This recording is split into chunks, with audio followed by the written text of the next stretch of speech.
right, today I'd like to welcome to the podcast Dean Isaacs. He is the founder of Vantage Group and the Growth Collaborative. He has over 20 years experience helping companies build predictable, profitable revenue in their organizations. As a consultant, coach, and mentor, he helps his clients overcome the many challenges they face in the areas of sales, marketing, and business growth. That's every business owner, right? Typically, yeah. Dean's passion is helping entrepreneurs reach their personal and business potential. He grew up in London, England. Guys, it's a good accent all day long. If I kind of fade off, it's just because I'm listening. And came to the United States at the age of 19 to play college football. I did, yeah, that's right. American football. American football. Hand egg, as we like to call it around here. Welcome. Thank you. Thanks for having me on. Absolutely. Where did you play college football?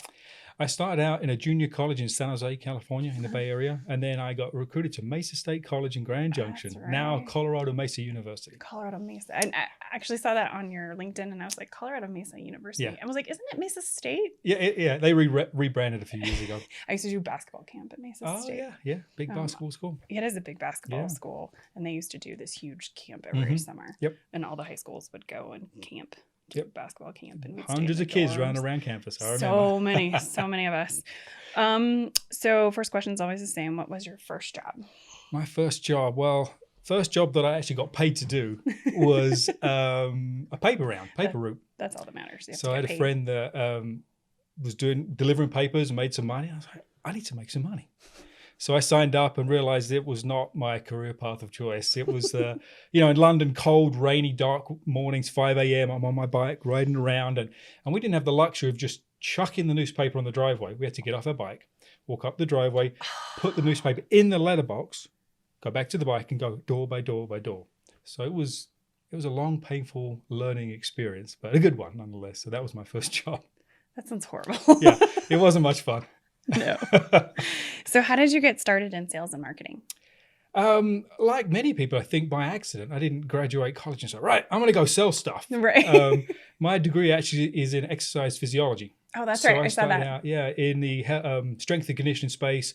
Ended up working for a couple of large athletic clubs. Mm-hmm. Kind of worked my way up. Was selling memberships, so I kind of was never taught to sell. I was just told go sell memberships. So that's what I did. That's how you and then sell personal training sessions. Exactly, selling personal training, selling the different leagues, golf leagues, and that kind of stuff that the clubs offered. Mm-hmm. And then eventually, sort of worked my way up into general management, and then had more responsibility. Learned about managing people and why marketing is really important, not just sales. Mm-hmm. And so, just that was my first sort of path into selling. And then ended up working for a high tech company. Selling to the Fortune 500, cold calling into Intel and Microsoft and Starbucks. Cold calling. Yeah. And so I learned a lot in that job and ended up becoming a regional sales manager, national sales director. So I learned a lot in that role. Mm-hmm. And then just my career path just continued to evolve and was always involved with marketing and selling. That's awesome. Yeah. So what is one of the most common struggles you see businesses having with their sales and marketing? No plan. Yeah. No goals. Mm-hmm. Lack of process. I mean, the symptoms are fairly consistent across small businesses. I figured. And really, they don't have a way to produce predictable revenue, right? Predictable sales, and then have it be a profitable revenue as well. So without a process and a plan and strategy and trained people and all of the components of a good system, you're going to be guessing. And so taking that guesswork out is a lot of what I try and do for clients. So my guess that kind of feeds into my next question, which is most business owners aren't salespeople. Right. So what do they need to do to become great or even just better at sales? Yeah, that's a great question. It's funny because most business owners go into business because they're a technical expert, right? They know the widget or the but they don't realize that they're the chief sales officer too, right? Right. If they don't go out and sell something, you don't have a business. No. It was a ice bath basically when I realized I had to go sell stuff. Right. The old adage, nothing happens until something gets sold. It's so true. In a small business, that startup phase, generating some consistent revenue is really important. And then you get to that growth phase and have to be able to do it on a more predictable basis. Mm-hmm. So for business owners, they love their baby, right? And if you get a no in the sales process, somebody just called your baby ugly. Mm-hmm. You don't want to hear that, right?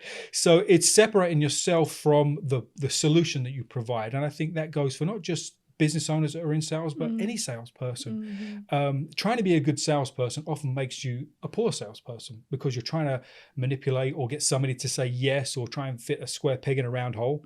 And that people don't want to buy, right? We don't want to be sold to, but we love to buy stuff. We love to buy stuff. Right? And when a salesperson rolls up, they're trying to sell. So there's this natural conflict between the buyer and the seller. The buyer's trying to convince, the seller's trying to convince, but the buyer's, there's that guard, right? There's that kind of glass wall. They won't quite give you all the information so the seller can really be in a position to help. So how do you overcome that conflict? And a business owner is so busy in the weeds, delivering products and services, running their team, they never learn to be more inquisitive during the sales process. And I think that's one of the biggest barriers for business owners. I like that. So inquisitive, can you be more specific about like what helps them be more inquisitive or what like, questions are easier or better for them to ask? It's changing your perspective when you think about selling, right? As I said, selling is this sort of me convincing you and you being guarded as the buyer. But as a seller, the most powerful thing you can be is inquisitive, right? If you're an expert in your prospects or your client's industry, and you're an expert in their business and the business problems that you're helping them try and solve, then you can ask really thoughtful questions that will help a business owner think differently about the problem they think they need to solve. So that's the inquisitive nature of a good salesperson. You have to be naturally curious to really understand, well, why? I hear lots of prospects say, we need to increase sales. Well, by 1% or 1,000%. This year, next year, what is that? We have to dig deeper. And if I just respond to, all right, we can help you increase sales, I really don't know what's going on and I don't know how to provide the right kind of solution. But if I'm inquisitive and I understand their business and the challenges they're trying to solve, then I can dig deeper and help the prospect really reframe the problem they're trying to solve and ultimately understand the goals, the outcomes. What are we trying to achieve? Because sometimes that stated need isn't actually the problem we're trying to solve to get to the goal. Yeah, that makes sense. So that's what I mean by inquisitive, is asking those kinds of questions. So I was talking to a friend of mine who's a veterinarian. Just a couple of weeks ago, and I was kind of just trying to pick her brain because we're gonna reposition our firm towards women-owned veterinarian clinics. Okay. And I just was like, can I just pick your brain, see what's going on? What are your pain points, sort of things? And she's like, we have cash flow problems. And I'm like looking at, and I'm like, I don't have your financials. I don't have anything. I said, but you just need to sell more stuff, right? And she's like, yeah. And I was like, okay, what is the number? Like, what is the service you can sell that you don't have to do it? Or like, what's your most profitable? And she's like, well, my most profitable is surgeries. And I was like, well, that's all you. Right. I said, what's your most profitable that the team can handle? And I don't remember what it was. And I was like, okay. I was like, you could make $450,000 from now until the end of the year if you sold a middle amount of those, right? I was like, go talk to your team and figure out how you guys are going to execute this, right? That's great. Yeah, great But advice. it was just very much like, okay. Yeah.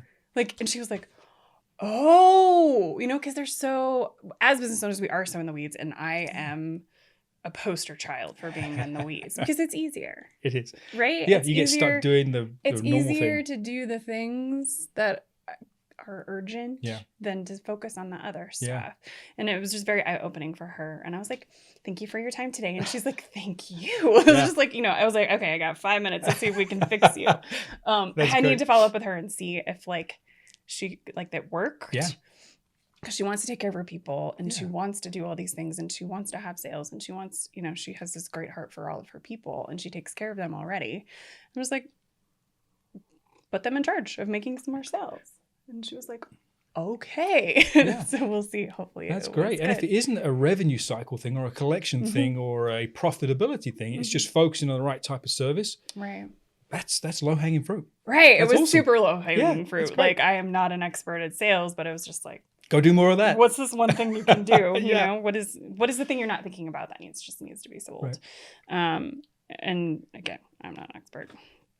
So many people will tell a business owner to just go make connections and have lots of coffees and then get 0 referrals from these connections. How would you advise people to change how they do their one-on-ones or networking meetings to create actual referrals? That's a great question, Jamie. I've been through 3 or 4 different startups in my time and moved to different cities and had 0 connections. So I've been through this cycle a lot myself. Right. So I've learned what I find works and what's repeatable. So I think there are 3 things that we don't think about too much when we're out making connections. Now, I understand where you've got to go wide and meet lots of people, right? That's your foundation, right? If you don't meet enough people, you're just never going to get your referral network off the ground. But That's true. a little more strategy goes a long, long way. So the first is, are you meeting the right people? That's huge. So how do you define who the right people are? It's not about people you like or don't like. That's important, but not as important. But it's really a couple of things. First of all, are these individuals, do they fit the demographic and the psychographic of your ideal referral partner, which is what I call them. So we all spend time kind of developing our ideal client model, right? This kind of revenue, this kind of industry, they need this kind of stuff. Yeah. But nobody spends time developing that same profile for referral partners. No, they don't. So if you do that, you'll get really focused on the right kind of individual. So that will create results immediately. So how do you know what that looks like? Well, you go back to your existing clients, you figure out where those leads came from, and if they were referrals, who referred you, and you look at that small group. It's probably 5 or 10% of the people you know are referring you on a regular basis. So can you create a profile that mimics that group? And while demographics are important, I work with a lot of professional service providers, attorneys, bankers, CPAs, and they refer me work. That's awesome. But I don't really care what they do. I care more about the individual, the psychographic piece, right? Who they are, how they think. Are they givers? Is there a way to be reciprocal in the relationship? That's more important to me than the specific thing that they do. That's so helpful. Because I can't tell you how many financial advisors I know, right? Or how many want to do coffee every week. And I'm just I have 500 of you at this point, right? That I've met with or whatever, 6 years into this business. But it's not reciprocal. So you talk about the psychographic. So can you talk about a little bit more what types of people, tend to be the easiest to, be reciprocal with? I think there has to be an alignment with what you do and who you do it for, right? Because if I meet somebody that's selling office supplies, for example, and they're probably talking to an office manager, and in my business, I have to talk to the CEO, there's a lack of alignment there. We're not talking to the right kind of person. So while I may really like that person, it's difficult to be aligned. And then, so it's who are they talking with? And they're having similar conversations. So I tend to be at the strategic level. I have a lot of conversations about strategy and planning and growth and all of that kind of stuff. But if my referral partner is talking at the very tactical level, so it's about interior design or something that's just not aligned with me. I don't know why I came up with that example, but that's fine. There's a lack of alignment. So if they're having similar conversations with similar types of people, there's an opportunity for alignment. So I do start there. So for me, in my sort of ideal client profile or referral partner profile, they have to be strategic thinkers. Even if they're providing a tactical service, they have to think strategically. So they're having a similar conversation. So that way, when I'm having a similar conversation, there's more of an opportunity to refer them in when I see a need. Oh, that makes sense. And then, are they givers? Are they proven givers? Right? I'm not giving to get. I'm giving because it's the right thing to do, and I get a lot of juice out of doing that. Right. But if it's someone that's just sitting in an office, isolated all the time, there's a limitation to that reciprocity. So I look for some of those things as well. Are they experts? Do they do a really good job? Do they deliver value for clients? Because, when we refer somebody in, it's our reputation on the line, right? Right, exactly. So we want to make sure that we trust that person. They're an expert or their firm is an expert in what they do. So those are some of the things that I look for. I really like that. Because you're looking for not just people you like. Because there could be a ton of people. Yeah, right. I mean, I love all the people I know. Yeah.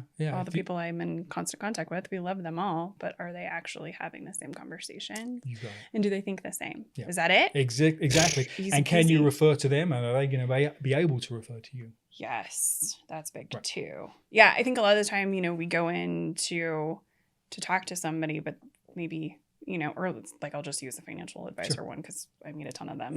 Yeah. A lot of them, maybe one of them just does Dave Ramsey, right? So they're dealing with people who are very cost adverse and not strategy minded, really. Right. They're just cost adverse and trying to create, as much cash as possible, right? It's more transactional for them, yeah, right? It's extremely transactional, which is not really how we work with our clients. So that doesn't tend to be a good mix for us. Yeah, they're not a bad person. They might be a really awesome person, but you're not going to spend as much time with those individuals. They're not going to be at the A level. And I kind of look at my list and I categorize it A, B, and C. A are my top referral partners. We've established a relationship.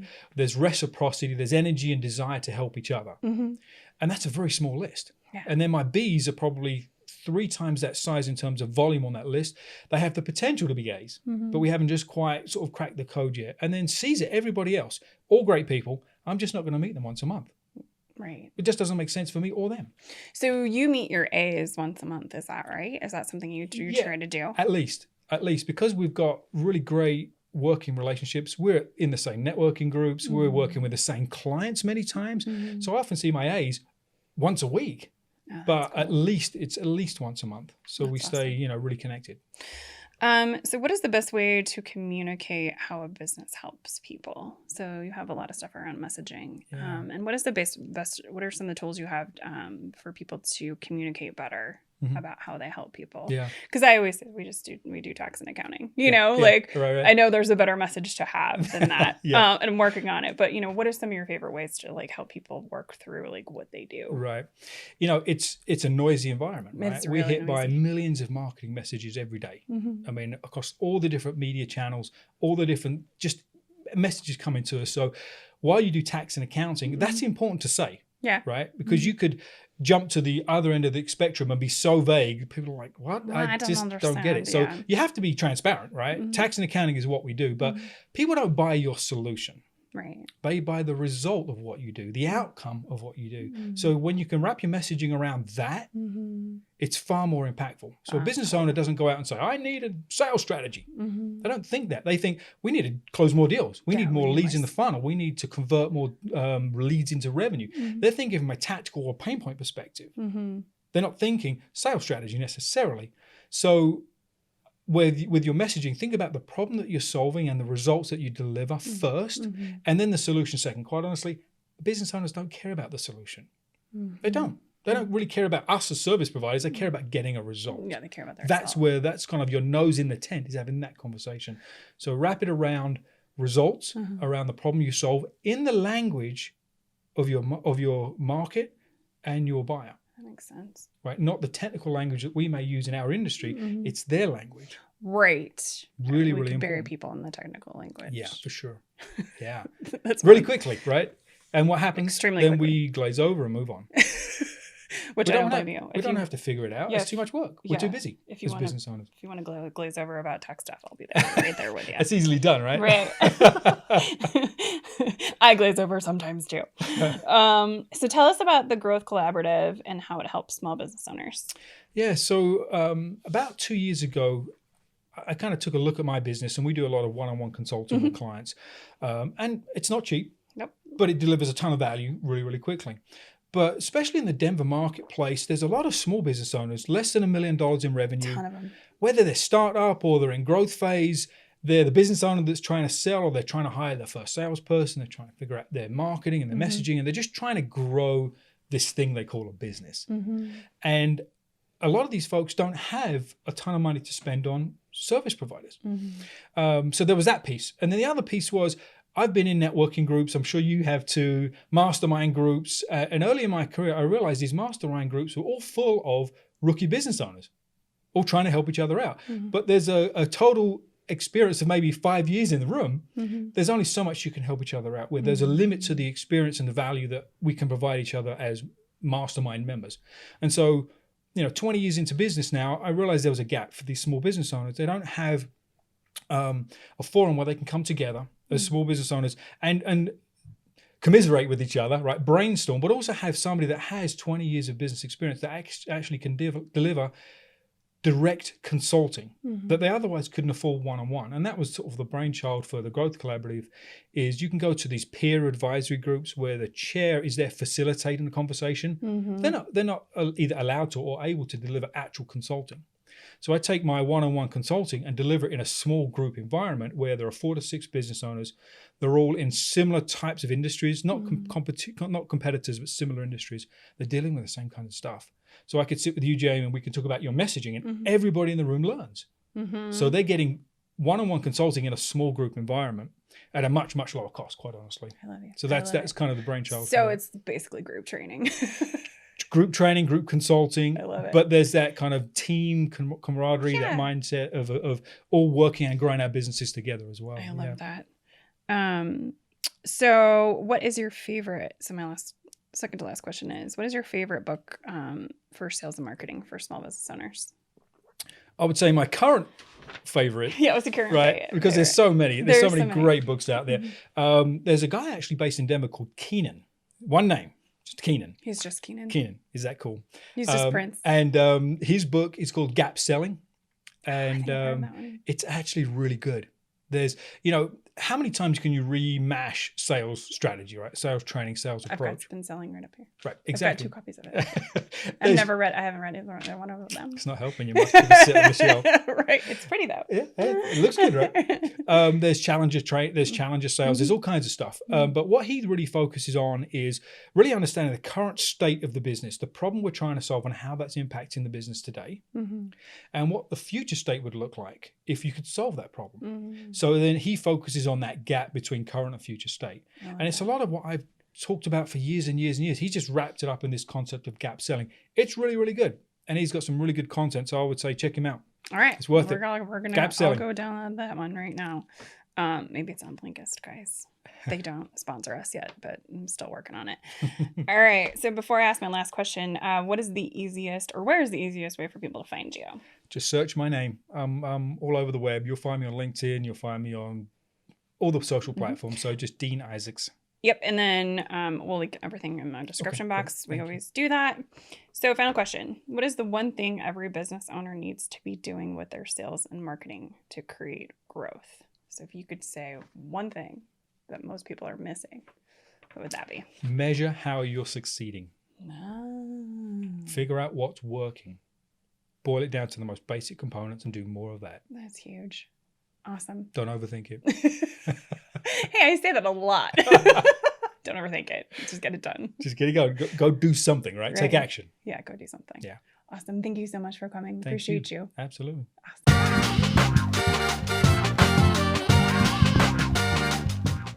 Hey, y'all. Thanks for listening. If you found this podcast to be inspiring, helpful, and entertaining, please like and subscribe. This helps us grow the community and reach more people. If you are interested in learning more about this episode's guest or accessing any of the books or other resources mentioned in this episode, be sure to check out the description box below. Until next time, be abundant.